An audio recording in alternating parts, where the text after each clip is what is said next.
പഴം വെച്ച് നമുക്ക് എന്തൊക്കെ ഉണ്ടാക്കാൻ പറ്റും? പക്ഷേ എളുപ്പമായിട്ട് ഉണ്ടാക്കാൻ പറ്റുന്നത് പഴംപൊരിയല്ലേ. എന്നാൽ എളുപ്പത്തിലൊരു പഴംപൊരി ഉണ്ടാക്കിയാലോ?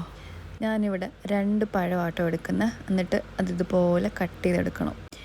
പിന്നെ നമുക്ക് വേണ്ടത് ഓൾ പർപ്പസ് ഫ്ലോർ, അതായത് മൈദപ്പൊടി.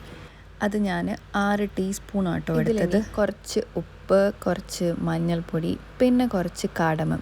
അത് ഞാൻ കാടമൻ്റെ സീഡില്ലേ, അതാണ് കേട്ടോ ഇടുന്നത്. എന്നിട്ട് ഇതൊന്ന് മിക്സ് ആക്കാം. ഇനി വെള്ളം ഒഴിക്കാം. വെള്ളം ഒഴിച്ചിട്ട് ഇത് കട്ടിക്കൊന്നും മിക്സാക്കി എടുക്കരുത്. നല്ലപോലെ ലൂസായിട്ട് വേണം ഈ ബാറ്റർ വരാൻ കേട്ടോ. ഇതേപോലെ ആയിരിക്കണം ഈ ബാറ്ററിൻ്റെ കൺസിസ്റ്റൻസി. നിങ്ങൾക്ക് ആവശ്യമാണെങ്കിൽ ഇതിൽ ഷുഗർ ആഡ് ചെയ്യാം കേട്ടോ. ഞാനിവിടെ ഷുഗറൊന്നും ആഡ് ചെയ്യുന്നില്ല. ഇനി നമുക്ക് കട്ട് ചെയ്ത് വെച്ച പഴം ഇതിലോട്ട് ഇട്ട് കൊടുക്കാം. എന്നിട്ട് ഞാനിതൊരു 10 മിനിറ്റ് റെസ്റ്റ് ചെയ്യാൻ വെക്കുന്നുണ്ടേ.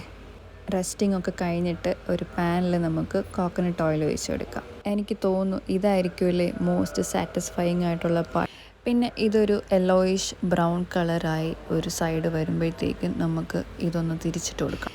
ഞാൻ ആദ്യമായിട്ടാണ് കേട്ടോ പഴംപൊരി ഉണ്ടാക്കുന്നത്. നിങ്ങളും ആദ്യമായിട്ടാണ് ഉണ്ടാക്കുന്നതെങ്കിൽ എൻ്റെ വീഡിയോ നോക്കി തന്നെ ഉണ്ടാക്കിക്കോട്ടോ. അങ്ങനെ ഒരു സൈഡ് ഇത് ബ്രൗൺ കളറായിട്ടുണ്ട്. ഇതേപോലെ അടുത്ത സൈഡും ആകുമ്പോഴത്തേക്ക് നമുക്ക് ഓരോന്നായിട്ട് എടുക്കാം. ഇത്രയേ ഉള്ളൂ. എത്ര സിമ്പിളല്ലേ പഴംപൊരി ഉണ്ടാക്കാൻ വേണ്ടിയിട്ട്. അങ്ങനെ കാത്തിരുന്ന് എൻ്റെ പഴംപൊരി ഇവിടെ റെഡിയായി. എന്ത് രസമല്ലേ കാണാൻ വേണ്ടിയിട്ട്. നിങ്ങൾക്കും ഉണ്ടാക്കാൻ തോന്നില്ലേ? ഇപ്പം തന്നെ പോയി ഉണ്ടാക്കിക്കോട്ടാ. അപ്പോൾ അടുത്തൊരു വീഡിയോയിൽ നമുക്ക് വീണ്ടും കാണാം.